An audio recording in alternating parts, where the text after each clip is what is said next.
Maqaa Abbaa, maqaa Ilmaa, maqaa Hafuura Qulqulluu Waaqa tokkootiin ni amannaa. Ameen.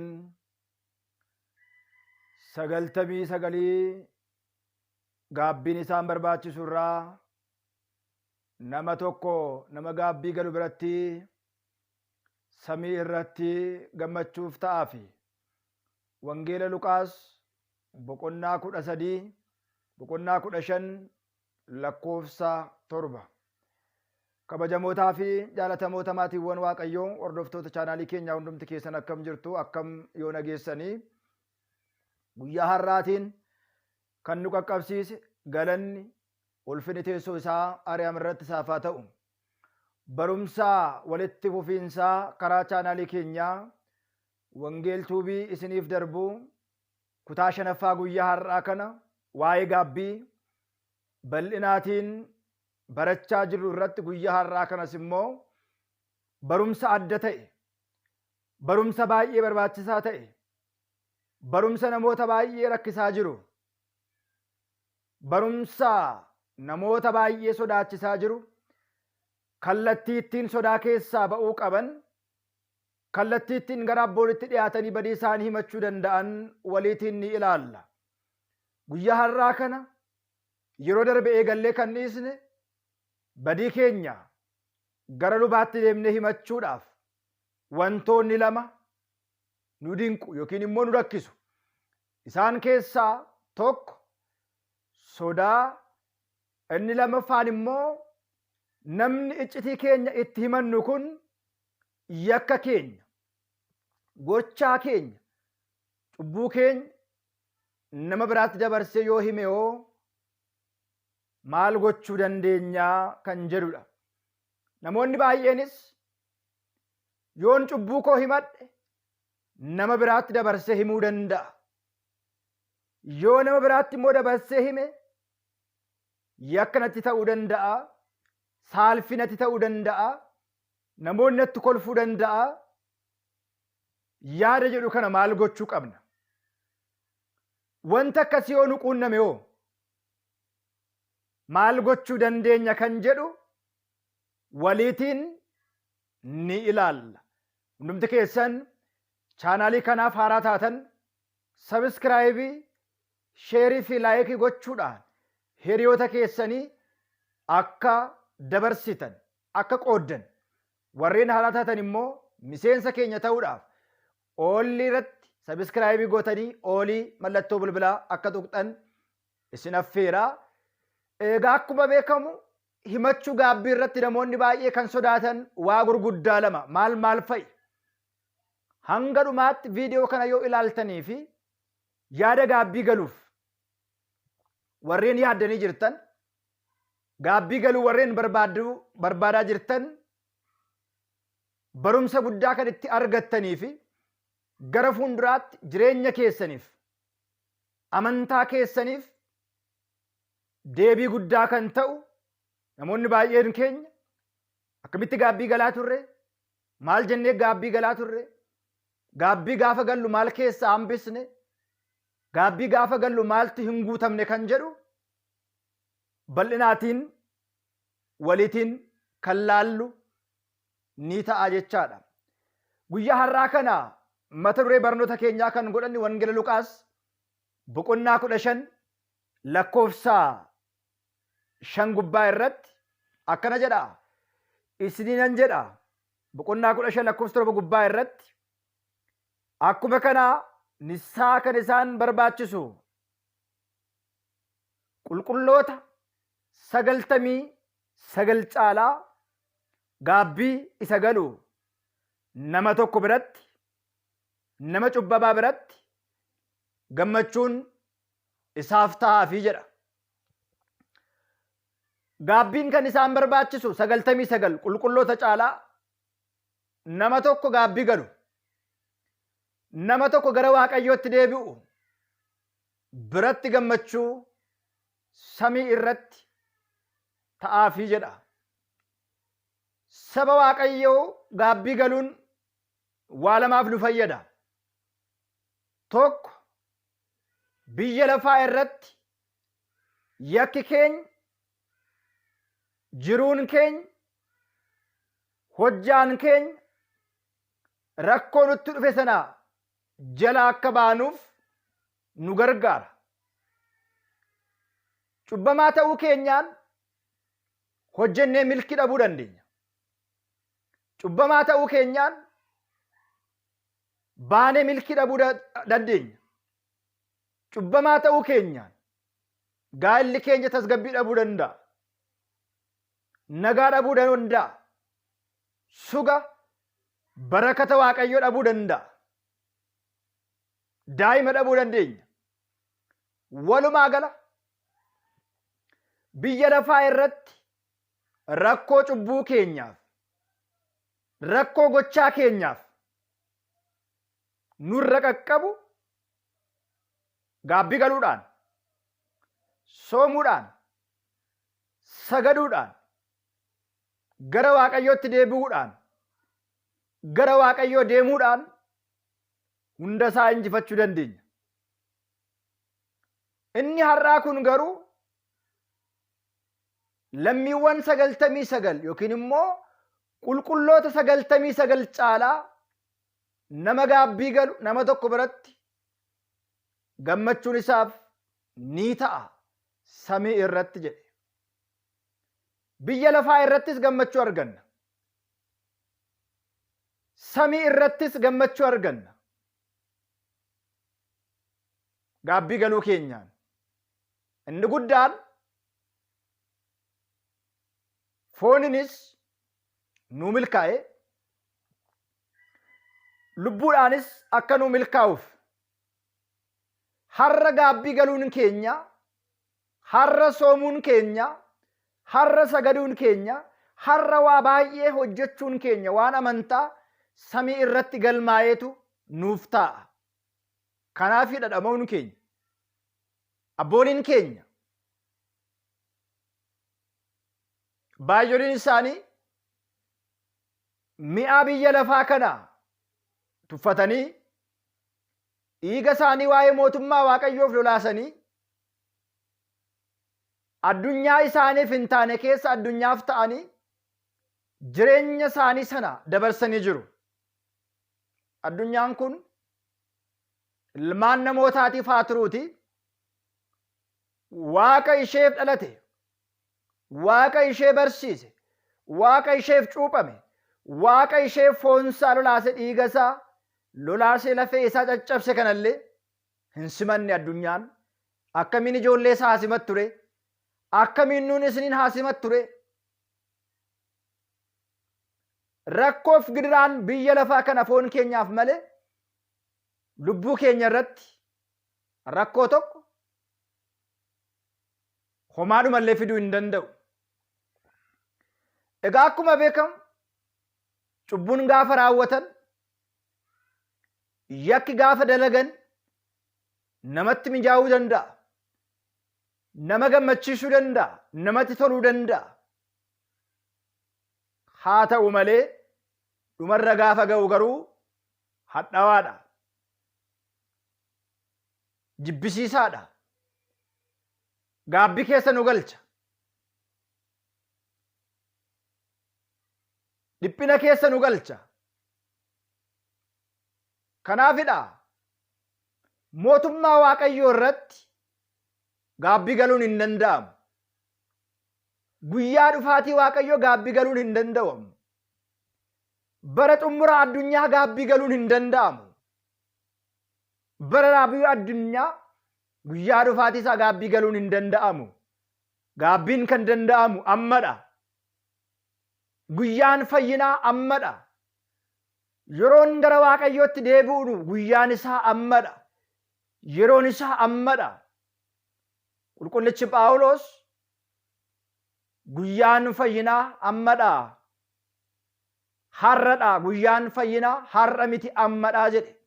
Kana jechuun gaabbiidhaaf yeroon, barri, karoorri qabamuuf hin qabu. Akkuma beekamu ilmi namaa galgala nyaata mi'aawaa, nyaata baay'ee dansa ta'e nyaatee dhugaatii baay'ee bayeessa ta'e dhugee ganama gaafa ka'u ni beela'a, ni dheebota. Ilmi namaas akkuma kana gaabbii irraa fagaannee jireenya hin qabnu, sooma irraa fagaannee jireenya hin qabnu, sagada irraa fagaannee jireenya hin qabnu. Gaabbii irraa fagaachuun, sooma irraa fagaachuun, sagada irraa fagaachuun Waaqayyo irraa fagaachuudha. Waaqayyoodhaan walitti bu'uudha. Gaafa gaabbii galu, gaafa cubbuu keenya himannu, gaafa soomnuu fi sagannu Waaqayyo waliitiin walitti araaramna. Karaan itti Waaqayyootti waliin araaramnu namni kallattii garaa garaatiin Waaqayyootiin wal lola. Waaqayyootiin walitti bu'a. Abboommii Waaqayyoo cabsa. Waaqayyoon gaddisiisa. Waaqayyootiin mufachiisa. Karaan ittiin gara Waaqayyootti deebinuu fi Waaqayyootiin araaramnu. Namoonni namootaan gaafa walitti bu'an jaarsi taa'eetu isa balleessetti dhugaa muraa. Inni miidhe hin kiisa. Inni miidhame immoo hin kiifama. Adeemsuma sanaatiin jaarsi biyyaa bitaaf mirgaa taa'ee dhimma kana laalee isa miidhameef beenyaan kaffalamuu qabu, gatiin kaffalamuu qabu ni kaffalama, ni laatama. Isaan kun qarshii baasanii badii isaanii amananii waan godhan tole balleessaa kodha jedhanii yaa obboleessa koo si miidheera, yaa obboleessa koo rakkoo sirraan qaqqabsiiseera, amma garuu dhiifama naa godhii sin kiisaa ittiin jedha. Qarshiidhaan, faayidaadhaan. Inni kan Waaqayyoo garuu, inni kan keenyaa garuu yaa Waaqayyo si miidheera, si gaddisiiseera, yakka kootiin, cubbuu kootiin, raawwin raawwadheetiin waanan si miidheef qarshii amma kana hodhuu ittiin hin jennu. Qarshii amma kana fudhuu hin jennu. Lapheedhuma keenya sana finneet isatti laachuudha. Eenyummaadhuma keenya kaleessaa dabarsinee isatti kennuudha. Akka feete na godhi. Yakkamaa ta'uu koo, cubbamaa ta'uu koo, balleessituu ta'uu koo baree gara kee dhufeera waan ta'eedhaaf yakka koo ilaali, badii koo ilaali, ati na qulqulleessi. Isoopheedhaan na dhiqi, badii fi yakka koo irraa nan qulqullaa akkuma qulqullichi Daawit jedhe kana qofaa jenna jechaadha. Amma rakkoon guddaan namoonni baay'een yaada baay'ee keessa turan, cubbuu baay'ee dalagan, gochaa jibbisiisaa ta'e baay'ee himatan. Kana maal jedheetan luba fuuldura dhaabadhee dubbadha? Kana maal jedheetan abbaafaatti gochaa akkasii kana himuu danda'a? Kun hafuura sodaati. Karaa biraa seexanni kun lakki gaarii miti hin himatiin, sitti kolfuu dhiisi, nama saalfachiisa yoo himatti namoonni sitti kolfuu jedha seexanni bukkeen dhaabate. Nutis maal jennaa? Gochaa kana maal jedheetan himachuu danda'a? Abbaa gaabbii kootti maallaan jedha? Lubni kun maallaan jedha? Abbaan kun maallaan jedha? Na taazzabinnaa ilaata? Na komatinnaa ilaata?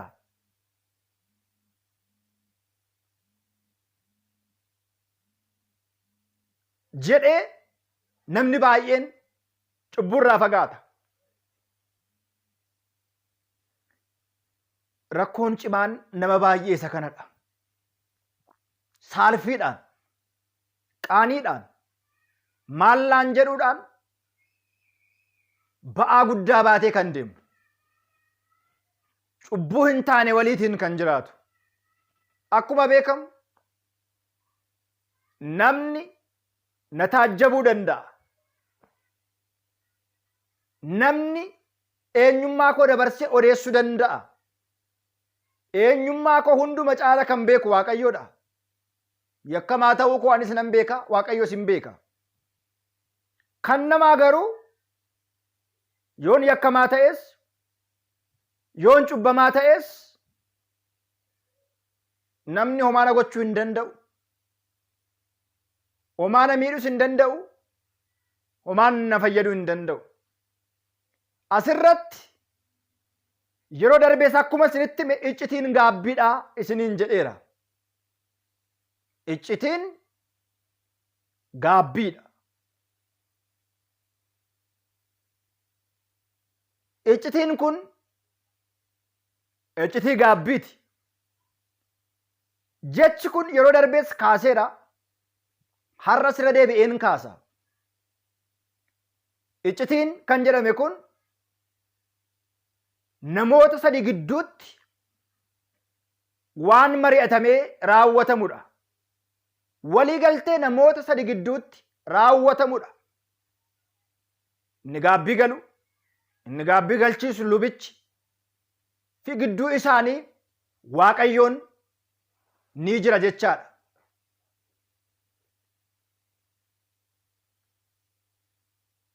Akkuma beekamu ani luba ta'e mana Waaqayyoo keessa otoo hin tajaajilu namootarraa cubbuu isaanii iccitiidhaan fuudhee baasee qaama biraatti yoon hime ani luba mitii jechaadha. Irran deebi'a.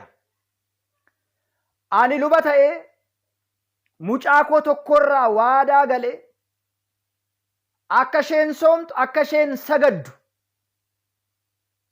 cubbuu ishii irraa fuudhee ka'ee hiriyoota ishii, firoottan ishii nama biraatti nan dabarsa yoo ta'e ani luba miti. Luba jechuun iccitiidhaan badii namaa, fakkeenyaaf waan isinitti hima, nam tokko lubbuu namaa baasee dhoksaadhaan abbaa gaabbii isaa bira deemee akka tasaa harka kootti lubbuun namaa badee jira, nama ajjeeseen jira, hintsaa gamoo Sillaasee diigeetan jira, yaa abbaa qannoo naa kennaa jedhee gaafachuu danda'a. Akkuma beekamu qannoonaa kana kennee fi waa'ee lubbuu kanaa lubni kun murteessuu hin danda'u. Nama lubbuu namaa baaseef umurii guutuu qannoona soomni saganni isaa kennamee fi akka sagadaa jiraatu taasifama. Malee harruma sirraa xumurameeraas 50 soomii 30 soomiiti badiin keessarraa haqama jedhamee gaggeessuu hin danda'u lubni tokko. Inni biraan gaabbiin kan raawwatamu iccitiidhaan malee ifatti miti. Kanaafidha iccitiiwwan utubaa mana amantaa 7 keessaa tokko iccitii gaabbii kan jedhame. Wanti kun haalli himannaasa, haalli himachiisuusaa, haalli gaggeeffamasaa iccitiidhaan waan raawwatamuufi. Inni biraa haafuuti. Abbaan gaabbii tokko abbaa warraaf haadha warraa tokko iddoo tokko kaa'ee himachiisuu hin danda'u. Gochaa wal fakkaataa waliin walii galanii raawwatan yoo jiraate qofa iddoo tokkotti himatu malee abbaan warraas qobaatti himata, haati warraas qobaatti himatti. Maaliif namni kamiyyuu badii isaa iccitiidhaan lubichatti hima. Lubni kun dabarsee qaama biraatti hima yoo ta'e fannoon Kiristoos qabatu kun isa gaafachiisa. Dabarsee hiriyoota keenyatti hima yoo ta'e, qaama biraatti dabarsee laata yoo ta'e, qaama biraaf dabarsee nu kenna yoo ta'e Waaqayyo isa gaafata. Wangeela Yohaannis Maatiyoos boqonnaa 16-13 kaasnee gaafa ilaallu Simoon Phexros yaa ilma Yoonaa na jaalattaayiidha kan jedhu. Simoon Phexros yaa ilma Yoonaa na jaalattaayii jedha.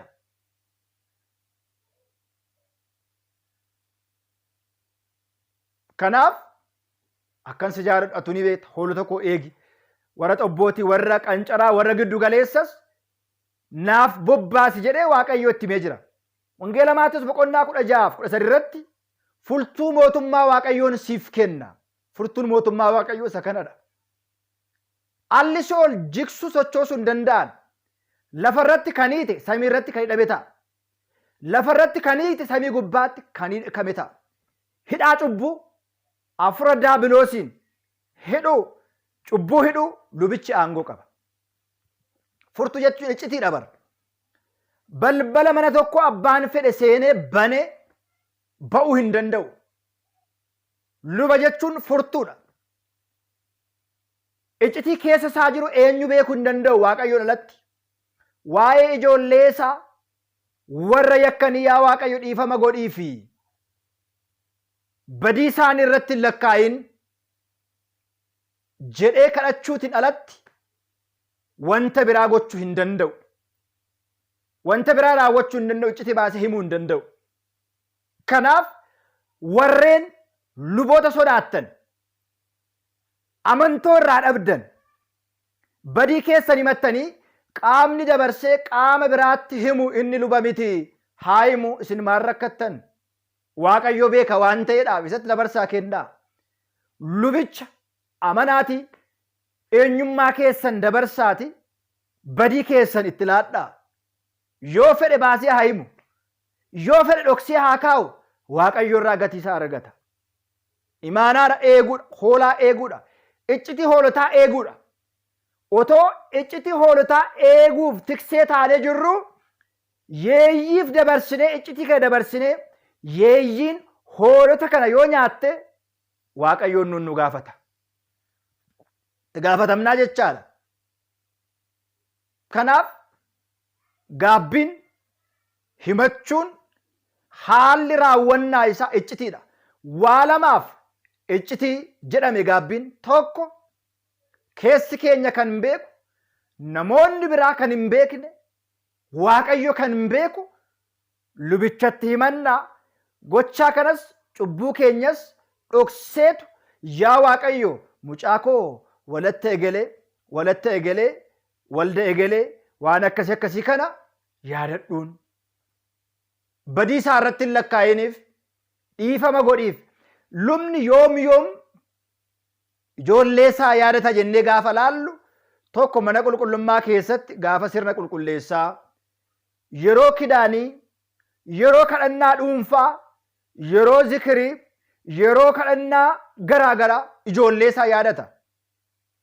Ganamas galgalas haala mijataa haala jiru keessatti ijoollee isaatiif Waaqayyootiin kadhata lubni jechaadha.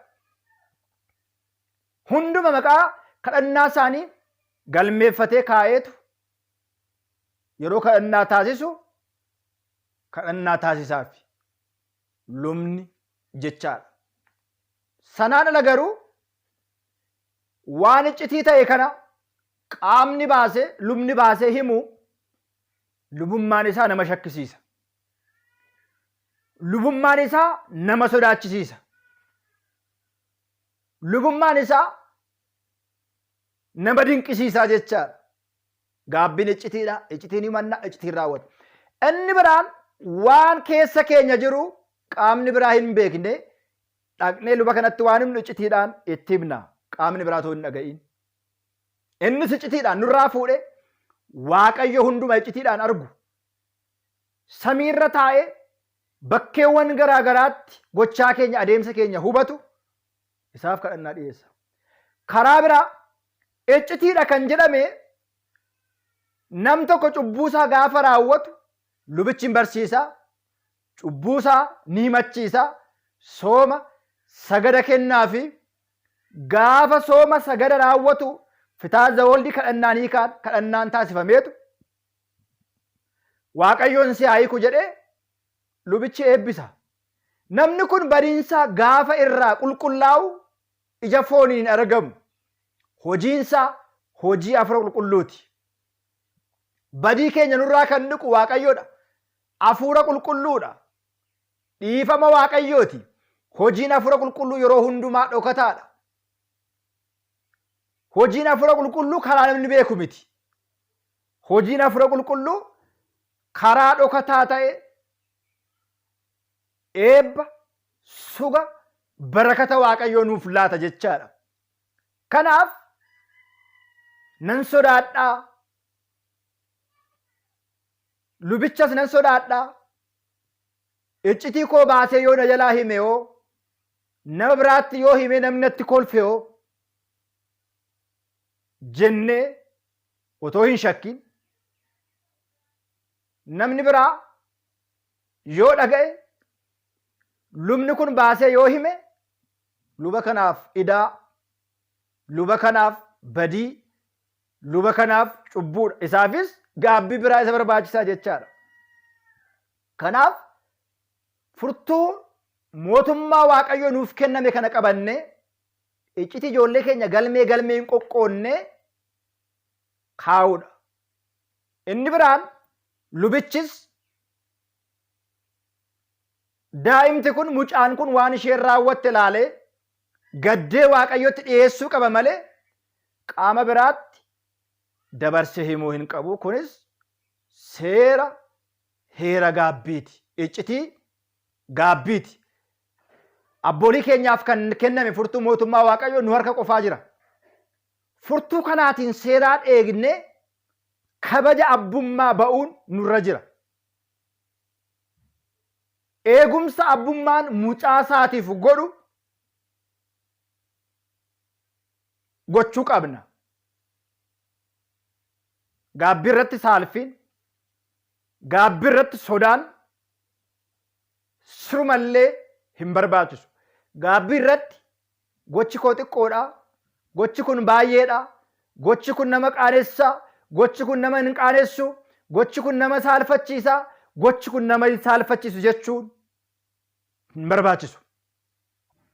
Akkuma nama xurii haraa mana keessa haree baasutti keessa keenya eenyummaa keenya isa xureesse, eenyummaan keenya akka ajaa'u, barakata eebba akka dhabu, waaqayyootiin akka wal lolu nu taasise kana baasnee booji'amuun dirqama keenya jechaadha.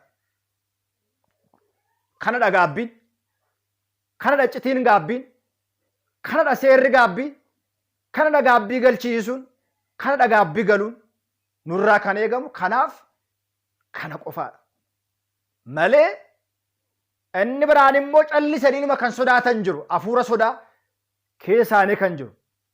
Hafuurri sodaa kun immoo hojii seexanaatiin keessa isaanii kan galedha. Kana jechuun namni kamiyyuu akka soomu, namni kamiyyuu akka sagadu, namni kamiyyuu gaabbii galee erga gaabbii galeen booda fooniif dhiiga gooftaa akka fudhatu seexanni hin barbaaddu.